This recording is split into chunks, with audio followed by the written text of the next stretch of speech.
Hello everyone, welcome back to my channel Saxena lab technician में आपका बहुत स्वागत है।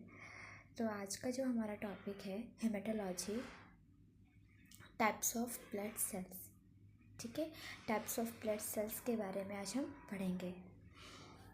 बेसिकली मैंने आपको कंपोजिशन ऑफ ब्लड पढ़ा रखा है। मैंने बताया था कि आरबीसी, डब्ल्यूबीसी और प्लेटलेट्स और उसके सारे टाइप्स आपको कंपोजिशन में बताए थे। आज हम इस वीडियो में उन्हीं के बारे में पढ़ेंगे और डिटेल से पढ़ेंगे।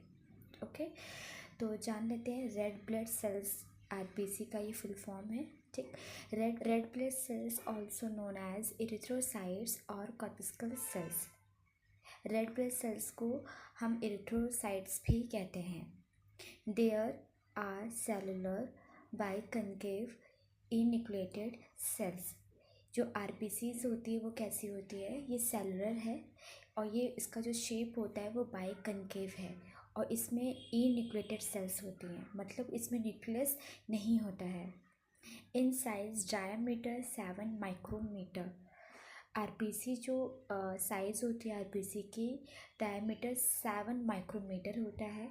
इट इज़ थिकनेस 2.5 माइक्रोमीटर और इसकी जो थिकनेस होती है आरबीसीज की 2.5 माइक्रोमीटर होती है। Average life RBCs 120 days. RBCs की जो लाइफ स्पैन होती है 120 डेज होती है। नॉर्मल वैल्यू मेल में 4.7 to 6.1 मिलियन सेल्स पर माइक्रोलीटर होता है। फीमेल में 4.2 से लेकर 5.4 मिलियन सेल्स पर माइक्रोलीटर होता है। डब्ल्यूबीसीज का फुल फॉर्म है white blood cells. Okay, white blood cells also known as leucocytes. White blood cells को ल्यूकोसाइट्स भी कहा जाता है। A type of blood cells that are part of the immune system and help the body fight infection and disease.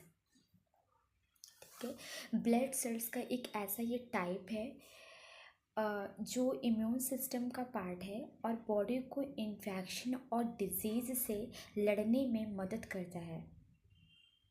ठीक है, WBC क्या करती है, कोई भी डिजीज़ हो गई है, कोई भी इन्फेक्शन हो गई हमारी बॉडी में, तो डब्ल्यूबीसी क्या करती है, उससे लड़ने में मदद करती है।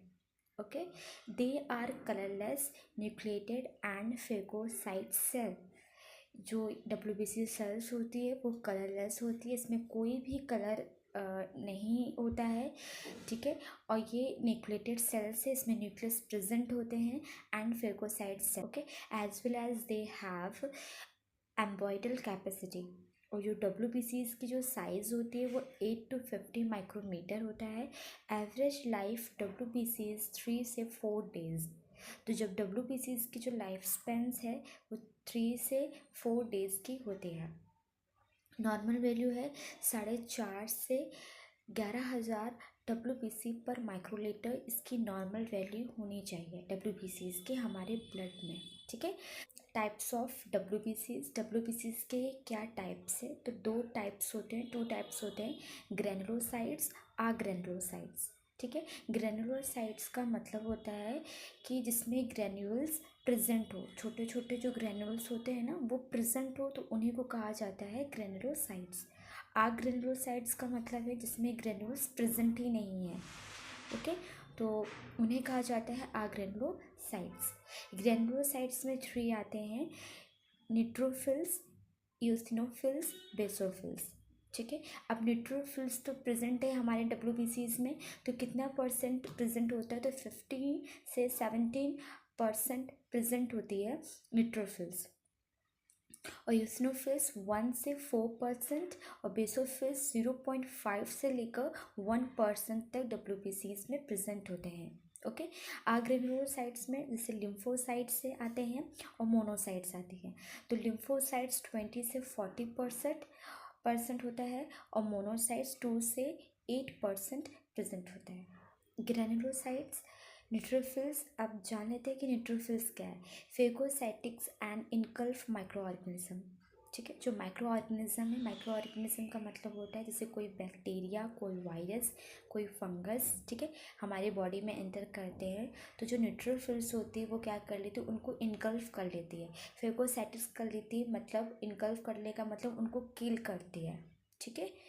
Eosinophils are a type of white blood cells that help the body fight infection, parasites, fungal infection, allergy.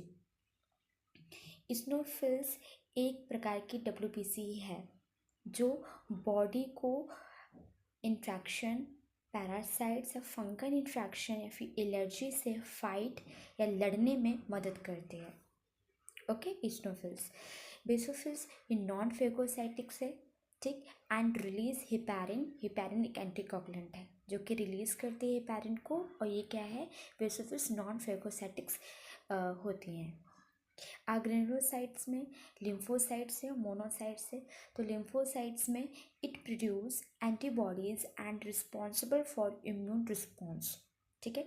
तो जो लिम्फोसाइट से ये क्या प्रोड्यूस करती है, ये एंटीबॉडीज़ को प्रोड्यूस करती है जो कि क्या करते हैं, हमारे इम्यून रिस्पॉन्स के लिए रिस्पॉन्सिबल होती हैं।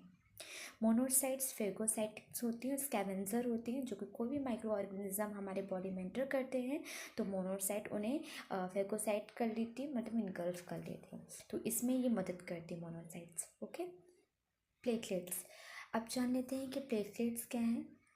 प्लेटलेट्स को थ्रोम्बोसाइट्स भी कहा जाता है, ठीक है। बहुत से बच्चों को नहीं पता होता है कि थ्रोम्बोसाइट्स एक प्लेटलेट्स से, ठीक है। प्लेटलेट्स के कोई बात नहीं पता है तो अब आप जान लीजिए अच्छे से कि प्लेटलेट्स को थ्रोम्बोसाइट्स भी कहते हैं। जैसे आरबीसी को हम पढ़ रहे थे एरिथ्रोसाइट्स और डब्ल्यूबीसी को हम पढ़ रहे थे ल्यूकोसाइट्स, वैसे ही प्लेटलेट्स को भी कहा जाता है thrombocytes. Okay, tiny disc shaped cells that's help regulate blood flow. ये टीनी डिस्क होती है, इसका शेप कैसा होता है, टीनी डिस्क होता है, और ये क्या मदद करती है, ब्लड को फ्लो होने में, रेगुलेट होने में हेल्प करता है। When any part of the body is damaged thereby aiding, बच्चा यहाँ ये थोड़ी सी स्पेलिंग मिस्टेक हो गया है, यहाँ पर होगा एडिंग, ठीक है, इसको ठीक कर लीजिएगा।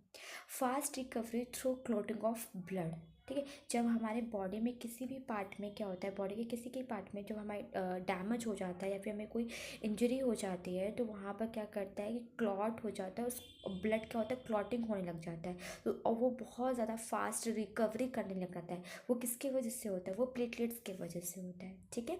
और normal platelets count for adult is between 1.5 lakh से 4.5 lakh platelets per microlitre of blood में प्रेजेंट होती है। ये नॉर्मल वैल्यू होती है प्लेटलेट्स की। Okay, a platelets counts below 1.5 lakh is known as thrombocytopenia. अगर 1.5 लाख से नीचे है, बिलो है प्लेटलेट्स की वैल्यू, तो उस कंडीशन को थ्रोम्बोसाइटोपेनिया कहते हैं। And a count above 4.5 lakh is called thrombocytosis. अगर 4.5 लाख से अबव है या फिर उससे ज़्यादा है प्लेटलेट्स की वैल्यू, तो उस कंडीशन को थ्रोम्बोसाइटोसिस कहा जाता है। आई होप आपको ये टॉपिक अच्छे से समझ में आया होगा। कैसा लगा ये वीडियो कमेंट बॉक्स में कमेंट करके ज़रूर बताइएगा। एंड या थैंक यू।